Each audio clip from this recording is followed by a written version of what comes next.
கொல்கத்தாவில் பெண் மருத்துவர் பாலியல் வன்கொடுமை செய்யப்பட்டு கொல்லப்பட்ட வழக்கில் குற்றவாளி சஞ்சய் ராய்க்கு ஆயுள் தண்டனை விதித்து கொல்கத்தா விசாரணை நீதிமன்றம் பரபரப்பு தீர்ப்பளித்துள்ளது. மேலும் சஞ்சய் ராய்க்கு நீதிமன்றம் ரூபாய் 50,000 அபராதம் விதித்துள்ளது. இதனிடையே நீதிமன்றம் உத்தரவிட்ட இழப்பீட்டை நிராகரிப்பதாக உயிரிழந்த பெண் மருத்துவரின் தந்தை கூறியுள்ளார். இது தொடர்பாக செய்தியாளர்களிடம் பேசிய அவர், நீதிமன்றத்தில் எந்த இழப்பீடும் எங்களுக்கு வேண்டாம், எங்கள் மகளுக்கு நீதி மட்டுமே வேண்டும், வேறு எதுவும் எங்களுக்கு வேண்டாம் என்று கூறியுள்ளார். காதலன் ஷரோன் ராஜுக்கு விஷம் கொடுத்து கொன்ற வழக்கில் கேரள பெண் கரிஸ்மாவுக்கு மரண தண்டனை விதித்து கேரளாவின் நெய்யாற்றின்கரை நீதிமன்றம் தீர்ப்பு வழங்கியது.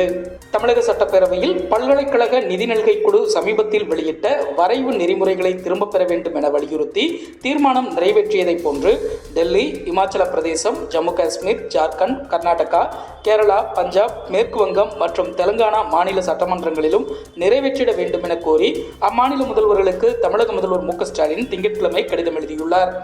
அதில் இது மாநில அரசுகளின் உரிமைகளை தெளிவாக மீறும் செயல், இது நமது பல்கலைக்கழகங்களின் சுயாட்சியில் நீண்டகால பாதிப்புகளை ஏற்படுத்தும், அதிகாரத்தை மையப்படுத்தி நமது நாட்டின் கூட்டாட்சி தத்துவத்துக்கு பாதிப்பினை ஏற்படுத்தும் என்று குறிப்பிட்டுள்ளார். இதனிடையே பல்கலைக்கழகங்களில் துணைவேந்தர்களை நியமிப்பது, பட்டப்படிப்புகளில் கற்றல் முறைகள் தொடர்பாக பல்கலைக்கழக நிதிநல்கை குழு வெளியிட்ட வரைவு நெறிமுறைகளை திரும்பப் பெற வலியுறுத்தி மத்திய கல்வி அமைச்சர் தர்மேந்திர பிரதானுக்கு தமிழக முதல்வர் மு.க.ஸ்டாலின் கடிதம் எழுதியுள்ளார். பருவம் தவறிய மழையால் டெல்டா மாவட்டங்களில் அறுவடைக்கு தயாராக இருந்த நெற்பயிர்கள் அழுகி சேதமடைந்த நிலையில் பாதிக்கப்பட்ட விவசாயிகளுக்கு நிவாரண நிதி வழங்க வேண்டும் என்று அரசியல் கட்சி தலைவர்கள் வலியுறுத்தியுள்ளனர். முல்லை பெரியாறு அணையை கண்காணிக்க எந்த குழு மிகவும் பயனுள்ளதாக இருக்கும் என்பது குறித்து தமிழக அரசும் கேரள அரசும் பதிலளிக்க வேண்டும் என்று உச்சநீதிமன்றம் உத்தரவிட்டுள்ளது. ஈரோடு கிழக்கு தொகுதி இடைத்தேர்தலில் 47 பேர் போட்டியிடும் நிலையில் நாம் தமிழர் கட்சி வேட்பாளர் சீதாலட்சுமிக்கு மைக் சின்னம் ஒதுக்கப்பட்டுள்ளது. இஸ்ரேல் ஹமாஸ் போர் நிறுத்த ஒப்பந்தம் அமலுக்கு வந்த நிலையில் முதல் நாளில் 3 பிணை கைதிகளை ஹமாஸும் பதிலுக்கு 90 பாலஸ்தீன கைதிகளை இஸ்ரேலும் விடுவித்தன. முதல் நாளாக இரவு பொழுது குண்டுமழை, துப்பாக்கி தாக்குதல்கள் இல்லாமல் காசா மக்கள் கழித்தனர். குறிப்பாக மனிதாபிமான உதவிப் பொருட்களுடன் 630 ட்ரக்குகள் காசாவுக்குள் சென்றன. இவற்றில் 300 ட்ரக்குகள் போரால் மிக மோசமாக பாதிக்கப்பட்ட வடக்கு காசாவுக்குள் சென்றன. பரந்தூர் விமான நிலையத்துக்கு எதிர்ப்பு தெரிவித்து போராட்டம் நடத்தி வரும் மக்களை தவேக தலைவர் விஜய் திங்கட்கிழமை சந்தித்தார். அப்போது அவர் பேசும்போது, பரந்தூரில் விவசாயிகளிடம் இருந்து எனது அரசியல் பயணத்தை தொடங்கியுள்ளேன். போராடும் விவசாயிகளுக்கு நானும் எனது கட்சியினரும் எப்போதும் துணை நிற்போம். மதுரையில் டங்ஸ்டன் தொழிற்சாலை அமைவதை தமிழக அரசு எதிர்த்ததை நான் வரவேற்கிறேன். அதே நிலைப்பாட்டை ஏன் பரந்தூர் விவகாரத்தில் எடுக்கவில்லை?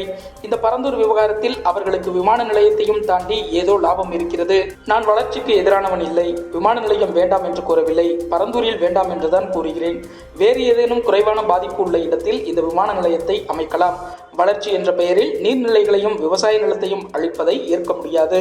பரந்தூர் விமான நிலையம் அமைக்கப்பட்டால் அது சென்னைக்கே பேராபத்தாக முடியும் வாய்ப்புள்ளது என்றார். புதுக்கோட்டை மாவட்டம் திருமயம் அருகேயுள்ள வெங்களூரைச் சேர்ந்தவர் 56 வயது ஜகபர் அலி.